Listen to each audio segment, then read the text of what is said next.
the most tremendous new musical experience you can have.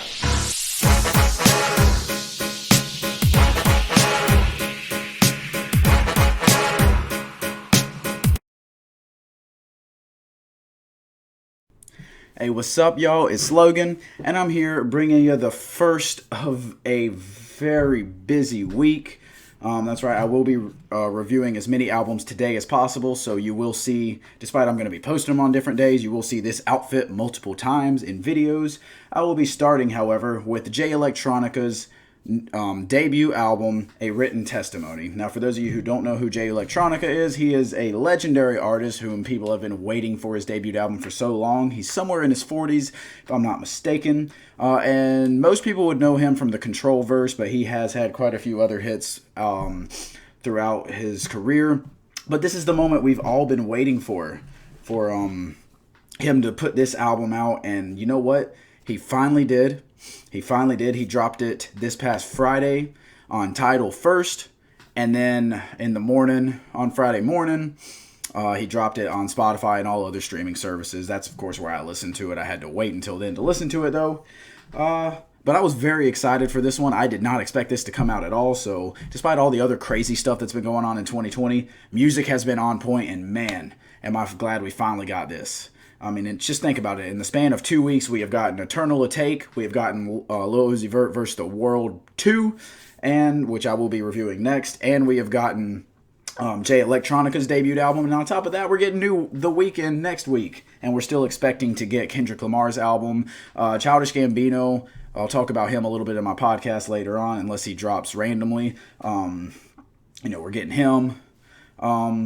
So yeah, and then there's still a possibility like someone like Frank Ocean drops. So great start to the music so far this year, but let's go ahead and get into it with this project. One crazy thing about this one, Jay-Z is featured on pretty much every single track. That's right, Jay Electronica and Jay-Z. So not only are we getting a Jay Elect debut album, but we are getting new stuff from Jay-Z in his 50s, which I love to see. We hadn't really heard anything major from Jay-Z since 444, so anything we hear from him is always amazing.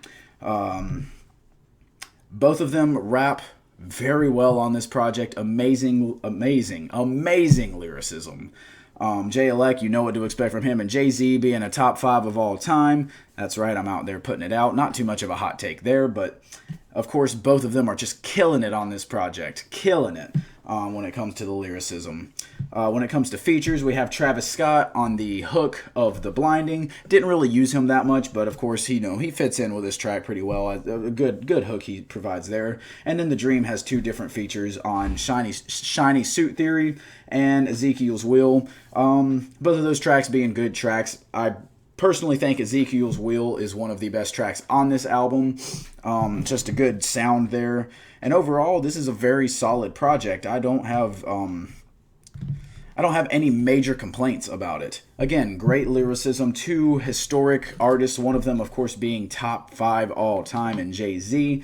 And that was a bold move by Jay Electronica to put an all-time great on his debut album to give him the opportunity to be outshined. Now, I will say, he does get outshined. That's one downside to this, but when you're getting outshined by Jay-Z, that's not too much to complain about. And Jay-Z, really, he's rapping hungrier than I've heard him in a long time, even though 444 is one of his classic albums, and that just came out 3 years ago. He rapped so hungry on this project, like he still had something to prove, and I love to see that. Watching a 50-year-old artist feel like they still have something to prove, that's beautiful, especially when you consider a lot of people who are in their 30s who might only have 1 or 2 classics, maybe 3 classics, I don't know, people in their 30s, getting close to 40 maybe, not rapping as hard as they could be. Heck, maybe even some people in their 20s, I don't mean to shout out any names, but, Drake could step his game up a little bit. But you see people like Jay-Z, he's still killing it out here. I love to see that. My biggest complaint about this project is the mixing and mastering, not so much the beats. Yes, the beats could have been a little better to where they could add some impact to what they're saying, but the biggest problem is the mixing and mastering, because a lot of the times I feel like I'm straining to hear what they're saying because they just didn't really mix their vocals on top of the beats very well, and that is disappointing from a project that I've been waiting so long to hear. I just feel like more could have been done there. With the beat selection, yes, again, just not enough impact there to make you say, wow, I feel like I heard what they were saying. You still can get that impact, but it's just not always there. But specifically, like I said, the mixing and mastering to where you're just not able to really understand what they're saying as well. And that's not a good thing whenever you're getting two extremely lyrical artists like J-Elec and Jay-Z. That's definitely my biggest complaint.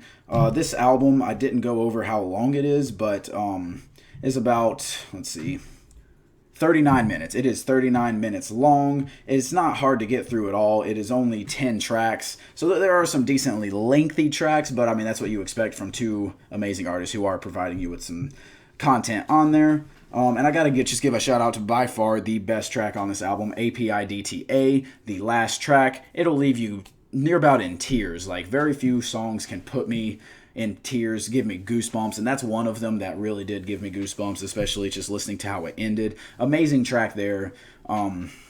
But yeah, I don't have too much that I can really break down about this one because I don't want to give too much away about it. Not that there is too much you can give away, but there's just not too much to break down. The lyricism's great. I'm not going to show any examples of that because this is one you just need to listen to yourself. The beats could have been better. And then the fact that it is J-Elec's debut album, but he gets outshined by Jay-Z, can be viewed as a downside, but I choose not to view it that way just because Jay-Z is so amazing, and again, he's rapping extremely hungry on here. I'd love to give it a higher rating than what I'm going to give it. I'd love to go up to a 9, at 8.5. People are calling this one of the best debut albums of all time.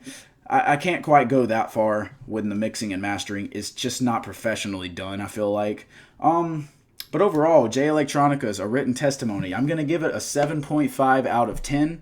I thought it was very solid. It's just the fact that I can't understand what they're saying sometimes, or like it just isn't given enough impact. Takes me out of the songs a little bit too much, and I feel like I should be getting more enthralled with them, feeling more like I need to listen to this, and I'm just not getting that feeling a lot of the time from this project, despite the fact that I did really, really enjoy it. And I think it was a very solid showing. I feel like it was way too hyped. And, I mean, this was one of the most hyped albums probably of all time. Like, Detox more than this, but to that level almost. People did not think that this would ever drop. This is like if Andre 3000 finally dropped, but the light version of that, you know? So it didn't quite live up to the hype, but again, still a very great project. 7.5 out of 10 is not a lightweight at all. I very much enjoyed it, and I very much recommend that you check it out, especially if you are a fan of either one of these artists. That being said, that's all I have for y'all on this one. I appreciate y'all watching.